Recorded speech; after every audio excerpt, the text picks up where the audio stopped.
வேலைக்கு போனாருன்னா வீடை பூட்டி வச்சுட்டு தான் போகிறாங்க. பார்த்தா ஜன்னலெல்லாம் ஒரு ஃபுல்லாக சாத்திருக்கும். உள்ள அப்படி இருட்டாக இருக்கும். ஒரு வீட்டுக்காருக்கு ஒரு பாசம் இல்லை, ஒரு அன்பு இல்லை, எதுவுமே இல்லாமல் ஒரு பயத்தோடையே வீட்டுக்குள்ளே நான் வாழ்ந்துட்டு இருந்தேன். ஜெயில் உள்ளே இருந்த மாதிரி இருந்தது. எங்கள் வீட்டுக்காரர் வந்து கொஞ்சம் கருப்பாக இருக்கார், கருப்பாக குண்டாக இருப்பார். நான் கொஞ்சம் வந்து கலராக இருக்கு. யாராவது பேசுவாங்களோ அப்படின்னு ஏதாவது நம்ம சந்தேகப்படுறாரா. பையன் வந்து கொஞ்சம் பெரியவனா வளர ஆரம்பித்தான். பெரிய பையன் அவங்க அப்பா மாதிரியே. பொம்பளைங்களாம் வந்து வெளியிலலாம் போகக்கூடாதுமா, வெளியில் போனால் நான் அப்பாட்ட சொல்லிவிடும், வெளியில் போனால் அப்பாட்ட சொல்லிவிடும், பிளாக்மெயில் பண்ணுற மாதிரி பண்ணுவேன். அப்படி இருந்தால் பிள்ளைங்க மேலே நான் பாசமாக தான் இருந்தேன். பசங்க என்ன சரி வெளிநாட்டில் வேலை வருது வந்திருக்கு, நான் போகிறேம்மா, அங்கே போனால் நம்ம வந்து நல்ல வேலை பார்க்கலாம், நல்ல காசு வரும், நான் உன்னை நல்லா பார்த்துக்கிறேன், நான் வந்து உன்னை கூப்பிட்டு போயிடுறேன் அப்படின்னு சொல்லுவாங்க. இங்கே கொஞ்சம் பணம் தேவைப்படுத்துமா அப்படின்னு. சரி நம்ம பிள்ளைங்கிட்ட என்னென்னா இந்த வீடு விற்று நான் கொடுக்குறேம்மா அப்படின்னு சொல்லிட்டு வீடு விற்று 43 லட்சம் கொடுத்தேன். இந்த பூமியில் மனுஷனாக பிறக்கிற ஒவ்வொருத்தருக்கும் சந்தோஷம், துக்கம், கோபம், பயம்னு எல்லா விதமான உணர்வுகளும் மாறி மாறி வரும். ஆனால் இங்கே ஒரு அம்மாவுக்கு சோகம் மட்டும்தான் வாழ்க்கையாகவே இருந்திருக்கு. அது காரணம் அவங்க டாக்ஸிக் கணவர். அவங்க கல்யாணம் ஆனதுலேருந்து இருட்டிலே இருந்த அவங்க வாழ்க்கை அவங்க பசங்களால் இன்னும் இருட்டுக்குள்ளே போயிடுச்சு. இன்றைக்கி அந்த தாய் பலவிதமான மனப்போராட்டத்துக்கு நடுவில் வெளிச்சத்தை தேடி நம்ம ஷோட கன்ஃபெஷன் ரூம் வந்திருக்காங்க.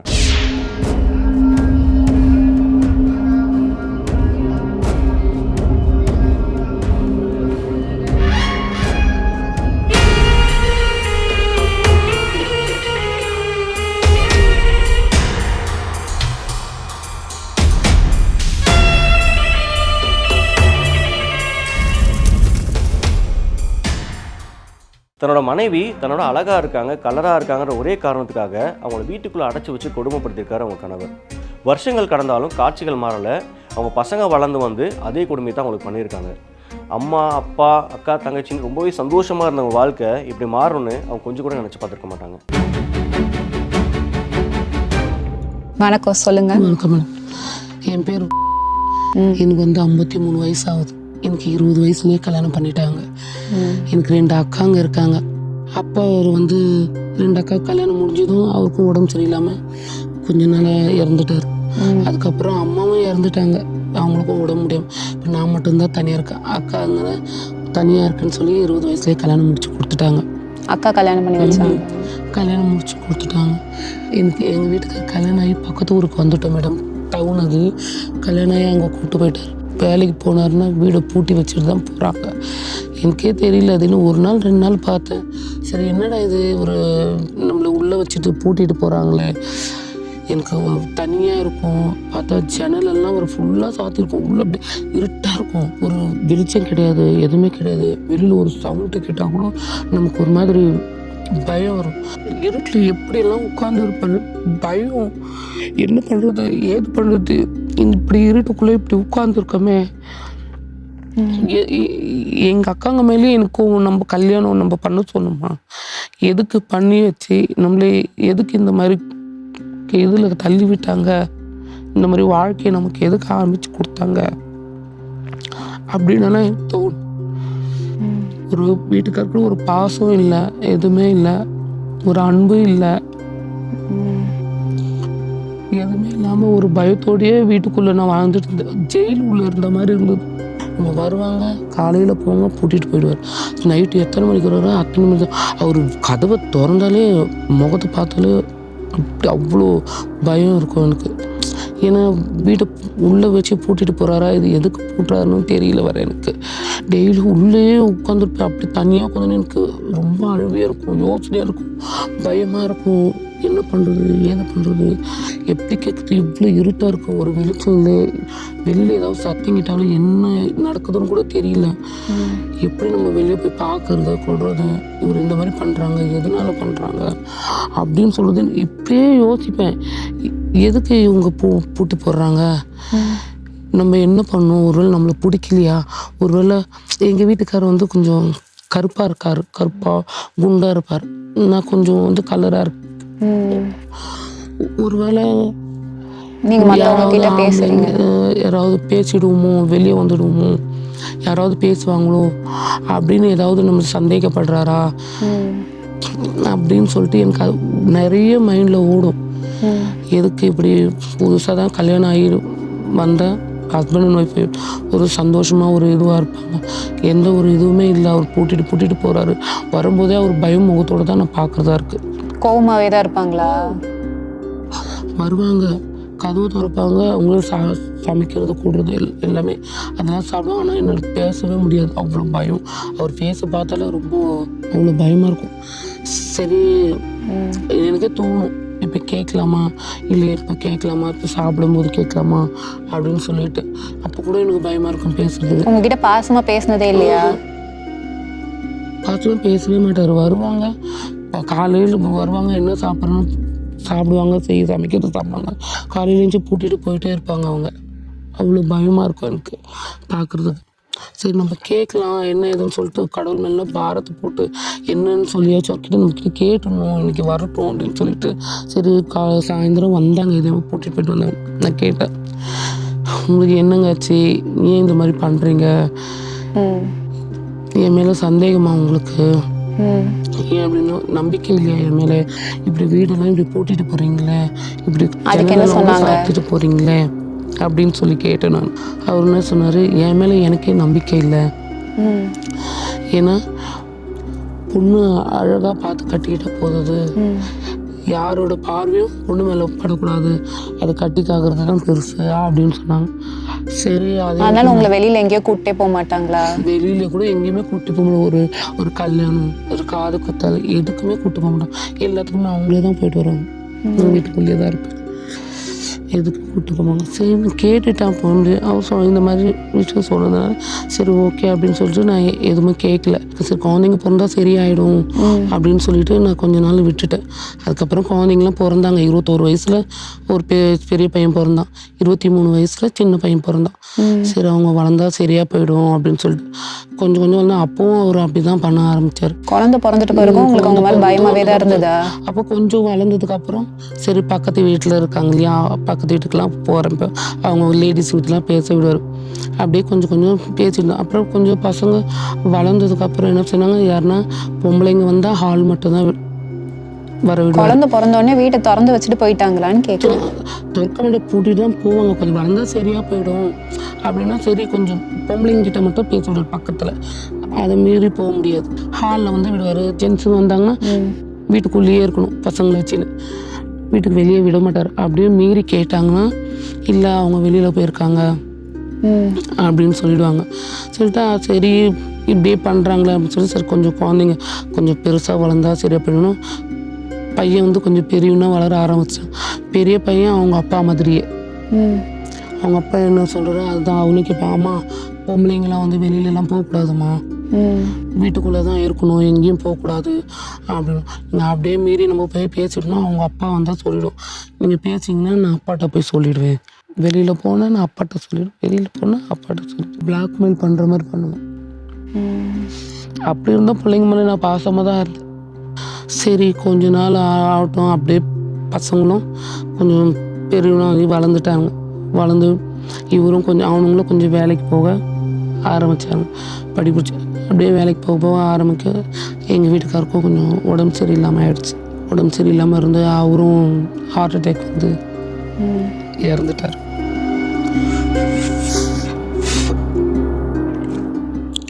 அவங்களும் இறந்துட்டாங்க.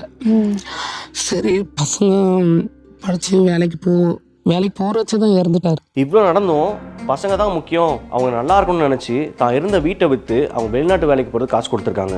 ஆனால் பசங்க 2 மாதத்தில் திரும்பி வந்து இந்த தாயை கூட்டிகிட்டு போகிறேன்னு சொல்லி அந்த ஊர்லேயே அனாதையை விட்டு போயிருக்காங்க. பசங்க என்ன சரி வெளிநாட்டில் வேலை வருது வந்திருக்கு, நான் போகிறேம்மா, அங்கே போனால் நம்ம வந்து நல்ல வேலை பார்க்கலாம், நல்ல காசு வரும், நான் உன்னை நல்லா பார்த்துக்கிறேன், நான் வந்து உன்னை கூப்பிட்டு போயிடுறேன் அப்படின்னு சொல்லுவாங்க. 2 பசங்களும் வெளிநாட்டுக்கு போகிறாங்களா? சொன்னாங்க. நீ மனசு வச்சாதான் அது வந்து முடியுமா, சரி என்னப்பா அப்படின்னு கேட்டு இங்கே கொஞ்சம் பணம் தேவைப்படுதுமா அப்படின்னு. சரி நம்ம பிள்ளைங்கிட்ட என்னென்னா இந்த வீடு விற்று நான் கொடுக்குறேம்மா அப்படின்னு சொல்லிட்டு வீடு விற்று 43 லட்சம் கொடுத்தேன். சரின்னு சொல்லி எடுத்துகிட்டு போனாங்க. எடுத்துகிட்டு போயிட்டு நல்ல மாதிரி தான் வேலைக்கு போகிறேன்னு சொல்லிட்டு சரி இன்றைக்கி வருவாங்க நாளைக்கு வருவாங்க, இப்படியே மாதங்க எல்லாம் கடந்து போச்சு. என்னோடய வாழ்க்கையும் இப்படியே போயிடுச்சு. அப்போ பிள்ளைங்க போயிட்டு நம்மளை கூப்பிடுறேன்னு சொன்னாங்களே, கூப்பிடலையே, நம்ம எதுக்காக நம்ம வாழணும், எதுக்காக தான் நம்ம வாழ்ந்தோமா, பிள்ளைங்க நம்ம காப்பாற்றோம்னு சொல்லி தானே நம்ம நம்பி கொடுத்தோம், பிள்ளைங்க நம்ம கூப்பிட்டு போவாங்க பார்த்தாங்க வரலையே அப்படின்னு சொல்லிட்டு இன்னி வரைக்கும் வரல. நான் தனியாக அவங்களுக்கு கால் பண்ணீங்களா? இல்லை, கால் பண்ண முடியல, எதுவுமே கான்டாக்ட் பண்ண முடியல. இப்போ இதோ வரேன் தான் வந்து கூப்பிட்டு பண்ண சொன்னாங்க, எதுவுமே பண்ண முடியல. அவங்க ஊரில் தான் இருக்காங்க, கான்டாக்ட் பண்ண முடியல. பசங்களும் எப்படி இருக்காங்கன்னு தெரியல, என்னையும் வந்து கூப்பிடல. வீட்ல யார் கூட இருக்கீங்க? தனியா தான் இருக்கீங்களா? தனியாக தான் இருக்கேன், யாருமே இல்லை. ஊர்ல இருக்கீங்களா? ஊரில் இருக்கேன். ஆனால் எதுக்கு இருக்கணும், யாருக்காக இருக்கணும், யாரும் இல்லை. பிள்ளைங்க இருக்காங்கன்னு நினச்சேன், ஆனால் இல்லாத மாதிரி. சாப்பாடெல்லாம் நீங்களே சமைச்சுக்கிறீங்களா? தனியாக தான் இருக்கு. அந்த ஊர்ல யாராவது தெரிஞ்சவங்க இருக்காங்களா நீங்க இருக்கிற ஊர்ல? தெரிஞ்சவங்க எனக்கு யாருமே இல்லையே தெரிஞ்சவங்க. நீங்க மட்டும் தனியா இருந்து நீங்களே சமைச்சு நீங்களே சாப்பிட்டீங்களா? எங்கள் அப்பாவும் இறந்துட்டாங்க, அம்மாவும் இறந்துட்டாங்க, அக்காங்களோட கான்டாக்டும் கிடையாது. ஏன்னா நான் கல்யாணம் பண்ணி கொடுத்தோட நான் தனியாக வந்துட்டேன் இல்லையா. இப்போ அவங்க எங்கே இருக்காங்க, என்ன பண்ணுறாங்கன்ற எதுவும் எனக்கு தெரியல.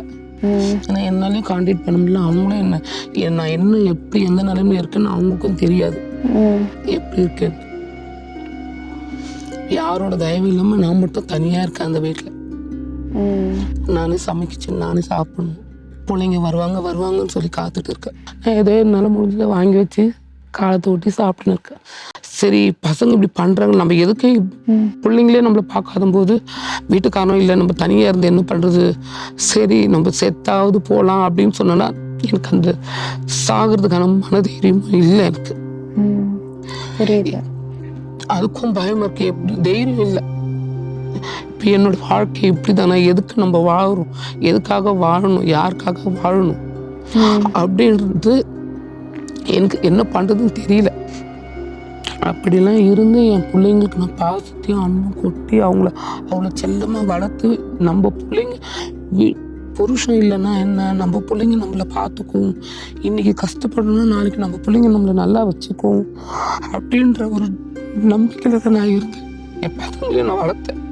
ஆனால் அவங்க இந்த அளவுக்கு என்ன பண்ணிட்டு இந்த மாதிரி ஏமாற்றிட்டு போங்கன்னு கொஞ்சம் கூட நான் நினைக்கவே இல்லை. புரியுது.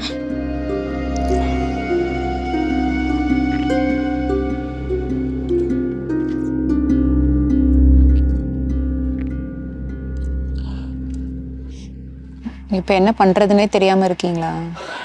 நான் என்ன பண்ணுறது தெரியல. நான் இருக்கிறதா இல்லை சாகுறதா சொல்லுங்க. நான் எதுக்கு வாழணும், யாருக்காக தனிமையில் இருந்து என்ன பண்ண போகிறேன்? பிள்ளைங்களுக்காக தான் நான் இவ்வளோ நாள் காத்திருந்தேன். நம்ம பிள்ளைங்கள பார்க்கலாம், நம்ம பிள்ளைங்க நம்மளை வந்து கூட்டிகிட்டு போவோம் அப்படின்ற நம்பிக்கையில் தான் இருக்கு. இன்னை வரலும் வரும், யாரை நம்பி நான் இந்த வீட்டில் இருக்க முடியும்? தூக்கம் வரதெல்லாம் நல்லா இருக்கா? நல்லா தூங்குறீங்களா? சாப்பிட்றீங்களா? எப்படி மேடம் தூங்க முடியும்? இவ்வளோ பிரச்சனை இருக்குது, நைட்டில் தூக்கம் கிடையாது, சாப்பாடே இறங்க மாட்டேங்குது.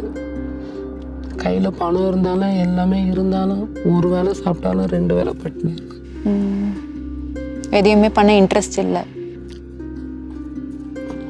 வாழ்க்கையில் எதுவுமே இல்லாத போது எது இன்ட்ரெஸ்ட் இருக்கா? நம்ம சந்தோஷமே பிள்ளைங்க புருஷனுங்க தான். 2மே இல்லைன்னா நமக்கு எங்கே நிம்மதி? தனியாக இருந்து என்ன பண்ண போகிறோம், யாருக்காக வாழப்போம்? உங்களுக்கு இப்போ உங்கள் வாழ்க்கை மேலே ஒரு வெறுப்பு ஏற்பட்டுருச்சா? எதுக்காக வாழணுன்றது கேள்வியே புரியா இருக்கு. யாருக்காக வாழணும், எதுக்கு வாழணும்? புரியுது. தனிமையாக இருந்து என்ன பண்ண போகிறோம்? ஒரு பாசம் காட்ட ஆள் இல்லை, பிள்ளைங்க இல்லை, புருஷன் இல்லை. நான் தனியாக இருந்து என்ன பண்ண போகிறேன்? நான் அப்படி வேலை வெட்டிக்கு போனாலும் யாருக்காக போகணும், யாருக்காக என்னால் முடிஞ்ச வரல நான் போனோன்னா பிள்ளைங்களுக்காக. பிள்ளைங்களே இல்லையே, பிள்ளைங்களே ஏமாத்திட்டு போயிட்டாங்க. பெத்த தாயே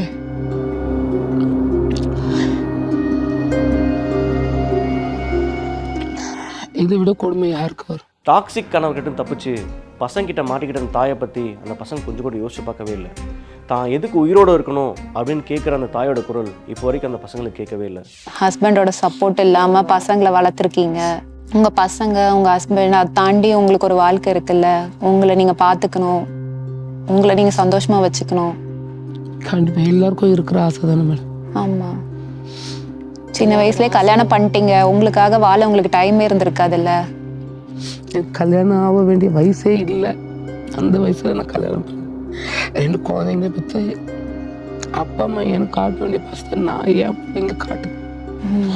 இன்னைக்கு அவங்க எனக்கு காட்டுவாங்கன்னு பார்த்தேன், ஏமாத்த பாசத்தை அன்பே ஏமாத்திட்டு போயிட்டாங்க. நான் அவங்களுக்காக வாழ்ந்த வாழ்க்கைய பொய்யான மாதிரி ஆயிடுச்சு. புரியுது. ஆனா இனிமேலும் உங்க வாழ்க்கையில அர்த்தம் இருக்கும். நீங்க இவ்வளவு நாள் மத்தவங்களுக்காக வாழ்ந்தீங்க, இனிமே உங்களுக்காக நீங்க வாழலாம்ல. உங்களுக்காக நீங்க வாழலாம்ல. எனக்காக நான் எப்படி வாழ முடியும்? நீங்க வாழ்க்கையில நிறைய கஷ்டங்கள் தான் பார்த்துருக்கீங்க. கல்யாணம் ஆகி சந்தோஷமா இருப்பீங்கன்னு பார்த்தீங்கன்னா உங்க ஹஸ்பண்ட் கிட்ட இருந்து பல பிரச்சனை வந்தது. அப்புறம் குழந்தைங்க உங்களை நல்லா பார்த்துப்பாங்கன்னு பார்த்தா அவங்களும் உங்களுக்கு நம்பிக்கை துரோகம் பண்ணிட்டு போயிட்டாங்க. இப்ப நீங்க உங்களுக்காக மட்டும்தான் இருக்கீங்க, வேற யாருமே உங்களுக்காக இல்லை. நீங்க இதுல இருந்தே நீங்க எவ்வளவு ஸ்ட்ராங்கா இருக்கீங்கன்னு உங்களுக்கு தெரியுதா? நீங்க இனிமே உங்களுக்கான டைம் எடுத்துக்கோங்க.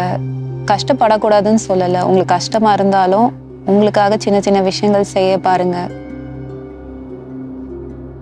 சைக்காலஜில இது குட்டி குட்டி ஸ்டெப்ஸ் சொல்லுவாங்க. ஃபர்ஸ்ட் உங்களுக்குன்னு நல்லா சமைக்கிறது, சாப்பிட்றது, நீங்க இருக்கிற இடத்த நல்லா கிளீனா வச்சுக்கிறது, உங்களுக்கு பிடிச்ச மாதிரி வீடை மெயின்டைன் பண்றது, அடுத்து உங்க கூட இருக்கவங்க கூட சுத்தி இருக்கவங்க கூட பழகுறது, அவங்க கூட பேசுங்க, அவங்க கூட பழகுங்க. இது எல்லாமே உங்க வாழ்க்கையில உங்களுக்கு ஒரு பாதுகாப்பு கொடுக்கும். எதுவுமே இல்லைன்றது உங்க வாழ்க்கையில ஒரு பயமா இருக்கும். நம்ம கிட்ட எதுவுமே இல்லை, நமக்காக யாருமே இல்லை, நமக்கு பண்றதுக்கு எதுவும் இல்லை அப்படின்னு சொல்றதே உங்களுக்கு ஒரு பாதுகாப்பு இல்லாத உணர்வு தான் கொடுக்கும். இது சின்ன சின்ன விஷயங்களை நீங்க பண்ணும் போது உங்க வாழ்க்கையில கொஞ்சம் கொஞ்சமா அந்த பாதுகாப்பு திருப்பி வரும். நமக்காக நம்ம சமைக்கிறோம், நமக்காக நம்ம சாப்பிட்றோம், நமக்காக நம்ம வீடை சுத்தமா வச்சிருக்கோம், நம்ம மற்றவங்க கூட பழகுறோம், நம்ம மற்றவங்க கூட பேசுறோம், நம்ம வெளியில போறோம், நமக்காக வெளியில போறோம் அப்படின்னு சொல்லிட்டு இந்த சின்ன சின்ன விஷயங்கள் உங்களோட உடம்புக்கு அந்த பாதுகாப்பு உணர்வு அதிகமா கொடுக்கும். இந்த பாதுகாப்பு உங்களுக்கு இருக்கும்போது திருப்பி உங்க வாழ்க்கையை நீங்க வாழலான்ற ஒரு பிடிப்பு வரும். இவ்வளவு வருஷம் நீங்க உங்களுக்காக வாழாம மற்றவங்களுக்காகவே வாழ்ந்திருக்கீங்க. கஷ்டமா இருந்தாலும் இனிமே சின்ன சின்ன ஸ்டெப்ஸ் எடுங்க. அந்த பாதுகாப்பு உணர்வை திரும்பி கொண்டு உங்களை நீங்க பாத்துக்கிறதுக்கும் உங்களுக்கு திருப்பியும் ஒரு வாழ்க்கையில சந்தோஷத்தை கொண்டு வரதுக்கும் முடிஞ்ச அளவுக்கு ட்ரை பண்ணுங்க. சின்ன சின்னதா பண்ணுங்க. ஒரு விஷயங்கள் செய்யும் போதும் சின்னதா சமைக்கிறது, கிளீன் பண்றது, இதெல்லாமே உங்களுக்கு ஹெல்ப்ஃபுல்லா இருக்கும். சுத்தி இருக்கவங்க கூட நிறைய பேசுனீங்கனாலே இவ்வளோ கஷ்டங்கள் தானா வெளியில வர ஆரம்பிச்சிடும். அது உங்களுக்கு லைட்டா ஃபீல் பண்ற மாதிரி இருக்கும். அதையும் தாண்டி உங்களுக்கு இப்படி இருந்துச்சுன்னா நீங்க எப்போனாலும் என்கிட்ட பேசலாம். உங்களுக்கான ஹெல்ப் எடுத்துக்கோங்க. உங்களுக்கான சப்போர்ட் எப்பவுமே கிடைக்குங்க. இந்த கேஸ் மூலமா நம்ம லைஃப் எதிர்பார்க்காத விதமா மாறும் அப்படின்றத நம்ம பார்த்தோம். அம்மா அப்பா கூட வளர்ந்த பொண்ணு கல்யாணத்துக்கு அடுத்து நிறைய கஷ்டப்பட்டாங்க. ஹஸ்பண்ட் அவங்கள அவ்வளோ டார்ச்சர் பண்ணி அவங்க அவ்வளோ ரியாக்ட் பண்ணாமே இருந்திருப்பாங்க. ஸோ இதை பார்க்குற ஹஸ்பண்ட்ஸ்க்குமே சரி, உங்களோட ஒய்ஃப் உங்களோட பார்ட்னர் தான். உங்களோட ஓன் இன்செக்யூரிட்டி நீங்கள் தான் ஹேண்டில் பண்ணிக்கணும். அதே மாதிரி ஒய்ஃப்மே உங்களை ஒருத்தங்க ஒழுங்காக ட்ரீட் பண்ணல, ஒழுங்காக பார்த்துக்கல அப்படின்னா முடிஞ்ச அளவுக்கு அதுக்கு கேள்வி கேட்க ட்ரை பண்ணுங்கள். அப்படியோ இல்லைனா வேற யார்கிட்ட ஹெல்ப் கேட்டு இந்த சுச்சுவேஷன் வெளியே வரதுக்கு ட்ரை பண்ணுங்கள். இந்த வயசில் வரது வெறும் லோன்லினஸ் மட்டும் இல்லை, யாராவது உங்களை பார்த்துப்பாங்களா அப்படின்ற ஒரு நம்பிக்கையுமே உடஞ்சி போயிடுது. சின்ன வயசுலேருந்து பார்த்து வளர்த்த பசங்களே அவங்களுக்கு நம்பிக்கை துரோகம் பண்ணும் போது எதுக்காக வாழ்கிறோம் அப்படின்ற அர்த்தமே போயிடுது. நம்ம எல்லாருமே ஃபேமிலி கிட்ட இருந்தால் ஒரு லவ் எதிர்பார்ப்போம். அது கிடைக்காம நிறைய பேர் ஏமாந்து போயிடுறாங்க. உங்களுக்கும் ப்ராப்பரான லவ் கிடைக்கல, உங்களுக்கு பிடிச்சவங்க ஏமாத்திட்டாங்க அப்படின்னா நீங்கள் பண்ண வேண்டிய விஷயம் ஃபஸ்ட்டு இது உங்கள் மேலே தப்பு இல்லை, அப்படி நடந்தது அவங்களோட கேரக்டர் தான் காட்டுது அப்படின்றத நம்புங்க. அப்புறம் உங்களோட வாழ்க்கையை வாழ்கிறதுக்கு சின்ன சின்ன ஸ்டெப்ஸ் பண்ணுங்கள். இவ்வளோ நாள் உங்களால் பண்ண முடியாத விஷயங்கள்லாம் பண்ண ட்ரை பண்ணுங்கள்.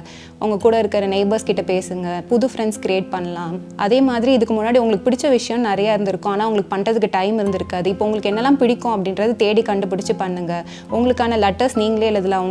உங்களுக்கு உங்களே ஏன் ரொம்ப பிடிச்சிருக்கு அப்படின்ற மாதிரி லெட்டர் எழுதி நீங்களே அதை படித்து பார்க்கலாம். உங்களோட உங்களோட விட்டு போனவங்களை பற்றி யோசிக்காமல் உங்களுக்கான வாழ்க்கையை நீங்கள் கிரியேட் பண்ண ஸ்டார்ட் பண்ணலாம். யார் விட்டுட்டு போனாலும் என் வாழ்க்கையை நான் வாழ்வேன் அப்படின்ற கரேஜ் தான் நமக்கு இந்த நேரத்தில் தேவை. அதே மாதிரி இதை பார்த்துட்டு இருக்க யங்ஸ்டர்ஸ்க்குமே என்ன சொல்லணும்னு பார்த்தீங்கன்னா, உங்களோட ஒரு ஃபோன் கால் வந்து உங்கள் அம்மா அப்பா எல்லாரையும் ரொம்ப ஹாப்பியாக இருக்கும். ஸோ முடிஞ்ச அளவுக்கு அவங்களுக்கு கால் பண்ணி உங்களோட லவ்வை ஷோ பண்ண ட்ரை பண்ணுங்கள். அதே மாதிரி ரோட்டில் போகும்போது நிறைய வயசானவங்களை நீங்கள் பார்த்தீங்க அப்படின்னா அவங்களுக்கு நல்லா இருக்கீங்களான்னு கேளுங்க, சாப்பிட்டீங்களான்னு கேளுங்க. இதெல்லாம் நீங்கள் பண்ணும்போது இந்த உலகமே ரொம்ப அழகான இடமா மாறும். இதை பார்க்குற யங்ஸ்டர்ஸ்க்குமே உங்களோட லைஃப் மாறி இருக்கலாம், நீங்கள் ஒரு கெரியருக்கு போயிருக்கலாம், உங்களுக்கு நிறைய ஃப்ரெண்ட்ஸ் கிடச்சிருக்கலாம், உங்களுக்குன்னு ஒரு வாழ்க்கை இருக்கலாம். ஆனால் அம்மா அப்பா எப்போவுமே உங்களை யோசிச்சுட்டு தான் இருப்பாங்க. ஸோ அதனால் நீங்கள் முடிஞ்ச அளவுக்கு அவங்க கூட நிறைய டைம் ஸ்பெண்ட் பண்ண பாருங்கள், அவங்களுக்கு பிடிச்ச விஷயங்களை பண்ண பாருங்கள். அட்லீஸ்ட் ஒரு ஃபோன் காலாவது பண்ணி உங்களுக்கு இன்னைக்கு உங்களை பற்றி யோசிச்சேன் அப்படின்னு சொல்லுங்கள். அவங்களுக்கு ரொம்ப சந்தோஷமாக இருக்கும். இந்த தாயோட தனிமையும் அவங்களோட மனவேதனையை பார்க்கும்போது என்ன மாதிரி கண்டிப்பாக உங்களுக்கு கஷ்டமாக தான் இருந்திருக்கும். ஆனால் இந்த ஷோவோட கன்ஃபியூஷன் வந்து வெளியே போகும்போது அவங்க எல்லா பிரச்சனையும் மறந்து ஒரு புது மனிதனாக வெளியே போகிறாங்கன்னு நான் நம்புகிறேன். ஆனால் இது மட்டுமே நம்ம ஷோவோட நோக்கம் இல்லைங்க. இந்த ஷோவை பார்க்குற ஒவ்வொருத்தரும் நமக்கு இந்த மாதிரி ஒரு இன்சிடென்ட் நடந்தால் அது நம்ம எப்படி மீண்டு வரணும் அப்படிங்கிற ஒரு தெளிவு கிடைக்கணுங்கிறது தான். மீண்டும் நிஜம் பேசும் நிகழ்ச்சியில் உங்களை சந்திக்கும் வரை உங்களிடமிருந்து விடைபெறுவது சந்தோஷ். நிஜம் பேசும் நிழல் இது, நீதி தேடும் குரல் இது, முகம் மறைத்து அகம் திறக்கும் உன் முன்னே நிற்கும் நிழல் இது, காயம் மாறும் களம் இது, உன் கண்ணீர் துடைக்கும் நிழல் இது, சத்தம் இல்லா சக்தி ஒன்று, உன் உள்மனம் பேசும் வழி இது.